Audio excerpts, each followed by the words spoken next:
Welcome back to the Birdhouse Dynasty show.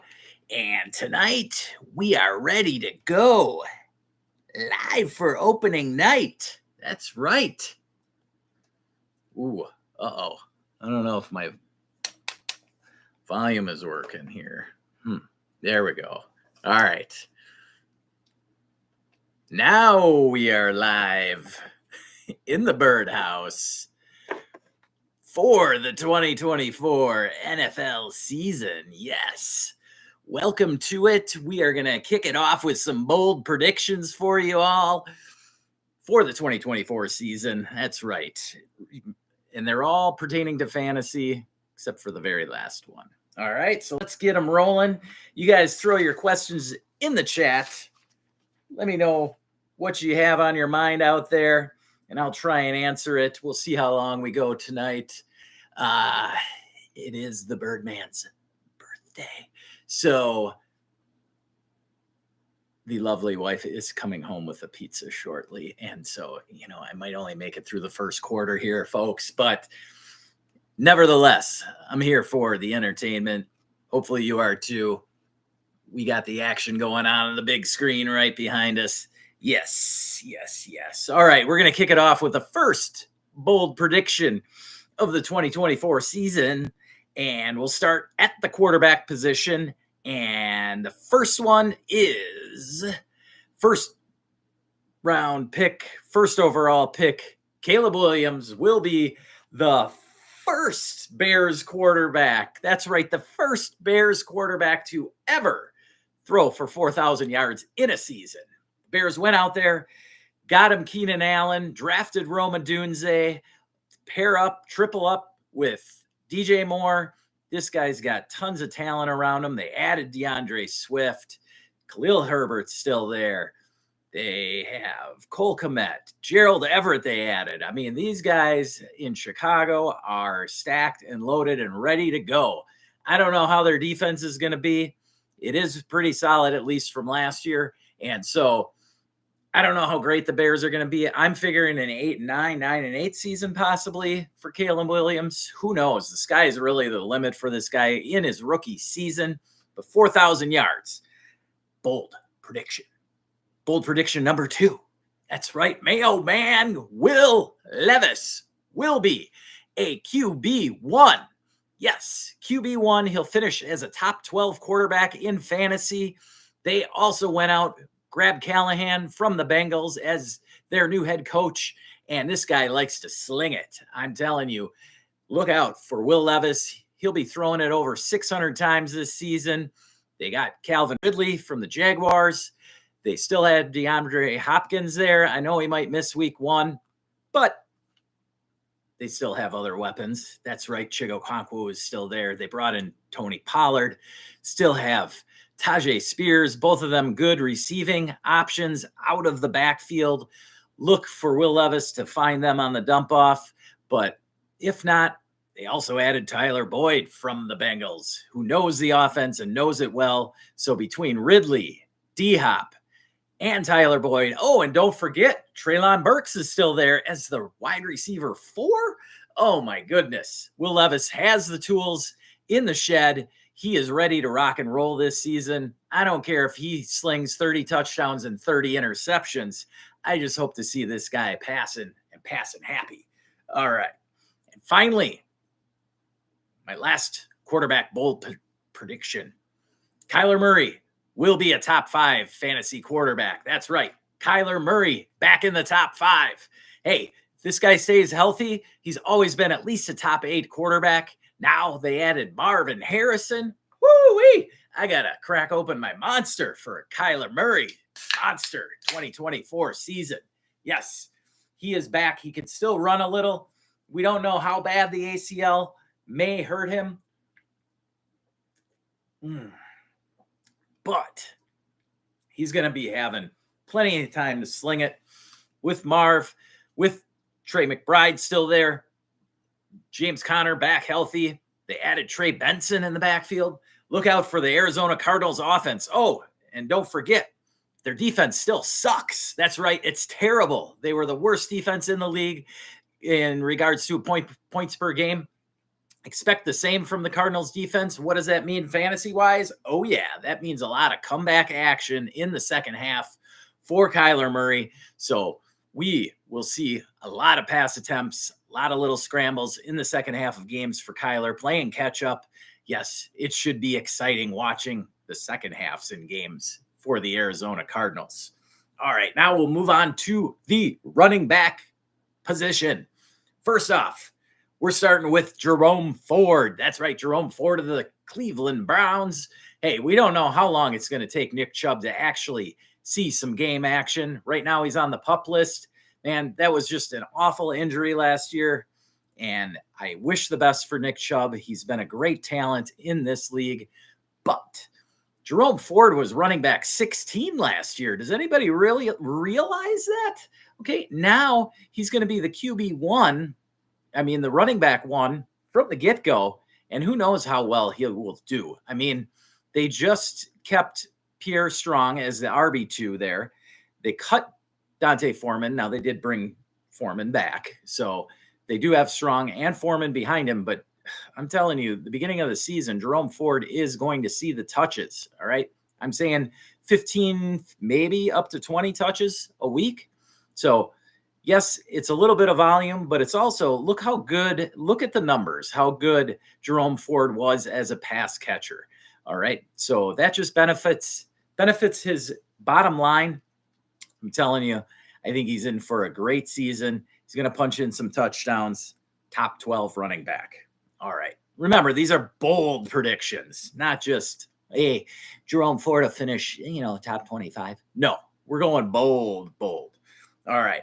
Second up, the man who will tear it up tonight in the rain, hopefully, against the Kansas City Chiefs. That's right, Derrick Henry stepping into Baltimore with the Ravens and just terrorizing people with Lamar Jackson. That backfield is nasty. I'm saying Derrick Henry goes for 15-plus touchdowns this year. I don't expect him to catch the ball that much, so that's why I'm holding off from saying he's going to be a top 5 running back. But, hey, I think the guy can finish top 10. If he gets 15 or more touchdowns, runs for over 1,000 yards, he's going to be pretty darn close. Okay. Finally, at the running back position, Kimani Vidal from the LA Chargers will be a top 25 running back. That's right. I think Vidal, over the course of the season, will take over this backfield and assume the Austin Eckler role. That means tons of dump-offs from Justin Herbert. We're all hearing everywhere. Everybody's worried about how many pass attempts Justin Herbert's going to have this season and how many rushing attempts this offense is going to have. Well, I'll tell you this much. Look, if somebody starts off their career young and is dumping it off already, they're going to continue to do the same. So I'm not saying 100 catches for Vidal. I'm not even saying 80 or more. I'm just saying if he gets to 60, 70 catches and assumes a decent amount of carries with this team, Vidal will be a monster for you, especially considering where you can get him. I mean, the guy is basically free. He's probably out on your waivers in your redraft leagues. Now, dynasty-wise, hey, the guy, I've seen him go as high as the second round in rookie drafts this offseason. But the guy is talented. He was a stud at Troy. All right. He can pass block. He can do it all. All right. So Jim Harbaugh knows what they got in him. And with Gus Edwards and especially J.K. Dobbins' injury history, I don't expect either of those guys to play a full 17-game slate. I mean, the two of them might combine for 17 games this season. So Vidal, if he stays healthy, hey, of course, all of these bold predictions, and they all depend on health for these guys. So hopefully these guys stay healthy, and we'll see if they happen. All right, next up, we're going over to the wide receiver position, and we're going to start off with my boy. That's right. I can't do it. Anyway, DK Metcalf of the Seattle Seahawks.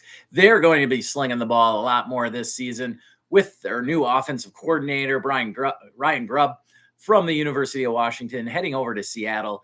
He's going to sling it around, have Geno Smith dial up a ton of passing plays. I figured out the numbers.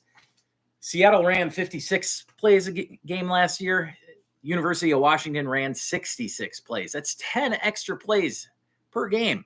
Now, I don't expect Seattle to go full all the way to 66, but hey, just put it in half and figure they run 61 plays extra. Well, those 5 extra plays, probably 3 more pass attempts. That means at least one of those is going DK's way. Now you up the tempo, and that means late in games, if they're trailing, they're coming from behind. Look, DK is going to be running the Rome Odunze position, basically. That means he's running routes. He's going to see a lot more different variations for him. I'm just saying, DK is going to be a top 10 wide receiver. He can get 10 plus touchdowns. If he gets back to the 1,200, 1,300 yard range, he'll be a top 10 wide receiver. All right, moving along. We're going to head over to Carolina. That's right, Carolina. And the Panthers also have a new offense coming into town. Dave Canales leaving Tampa as the offensive coordinator and becoming the head coach for the Carolina Panthers. Well, he's going to dial it up to Deontay Johnson a ton. I'm telling you, Deontay, stay healthy this year because you are in line for a lot of work, my friend. That's right. Deontay Johnson's looking upwards of 140 or more targets this season. Easily can get 100 catches on the year.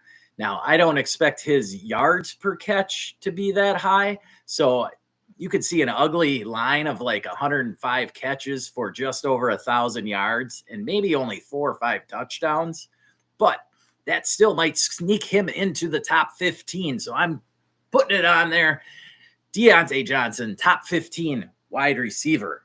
Just exactly what Bryce Young needed to help resurrect his career after that abysmal rookie season. Next up, that's right, we're going back down to Arizona. And if Kyler's going to be a top 5 quarterback, well, that means that Marvin Harrison is going to be him. That's right. He is going to tear it up.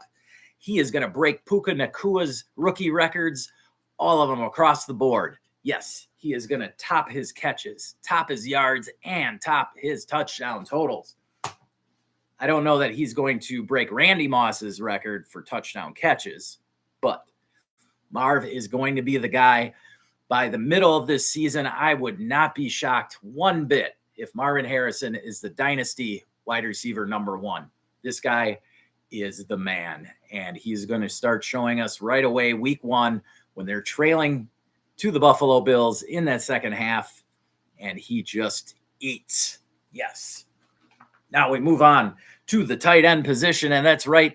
It's going to happen this year. Yes, Kyle Pitts will be tight end number 1. When you get Kirk Cousins into town, he likes to throw the ball, and he likes to throw it to the tight end. That's right. It doesn't even matter if it's tight end because Kyle Pitts can line up as a wide receiver. So Kyle Pitts is not TJ Hawkinson. He doesn't care about blocking. He cares about running routes or catching a little dump off underneath. Hey, he is very versatile, but one thing I know he doesn't do, and that's block. All right. So Bijan, you're on your own, and he will eat as well. But Kyle Pitts, tight end 1 this year. Finally, don't let me forget. I do have one more tight end. And this is my guy, late round action, Tyler Conklin. Yes, Tyler Conklin will sneak into the tight end 1 realm. He will finish top 12 at the position. Now, don't go trading everything for him. I'm just saying he's going to sneakily get enough touchdowns. Mike Williams can't stay healthy, and Aaron Rodgers needs a red zone target, and Garrett Wilson has not shown that ability yet. And so I'm hoping it's not true, but, Garrett Wilson kind of reminds me a little of DJ Moore. Yeah, that guy who gets a ton of looks in between the 20s, but just can't get open in the red zone. Tyler Conklin, though, he can. Yes. So I'm expecting a high total of touchdowns. Do you remember Aaron Rodgers had that guy, Robert Tonyan, maybe, with the Packers? Top 5 tight end season? Ooh, I'm not boldly predicting a top 5 tight end season from Tyler Conklin, no. But could be a very solid season for him. All right. And then the last bold prediction from you. I said most of them would be fantasy-wise. Well, this last one here, yes, this last one, we're going to see the Tampa Bay Buccaneers defeat the Houston Texans in this Super Bowl. Yes. What did I say? I didn't give a total. 33-12. How does that sound? All right, folks. Thank you for joining me on this opening night. We're getting ready for kickoff here. If they actually do it, I don't know. The weather just isn't looking great. Just is not looking great, folks. Oh, well, let me know if you have any thoughts on my bold predictions. Tell me I'm an idiot. Go ahead and trade. You throw me a trade offer for one of the guys I pumped up too much. See what I say in your league, in my league, in our league. Hey, it's all fun. It's fantasy. You guys, we're here for the 2024 season. It is here. Yes. So I love you guys. Thank you for joining today. Be sure to check me out on Patreon at patreon.com/dynasty, Birdhouse Dynasty Show. Sorry, let me repeat that. Patreon.com/Birdhouse Dynasty Show. Also, check me out at Buy Me a Coffee /Birdhouse Dynasty Show and on Twitter at clemke007_FF. Yes, check me out, all those spots. Throw me your questions and answers and enjoy the 2024 NFL season. Love you guys. I'm out.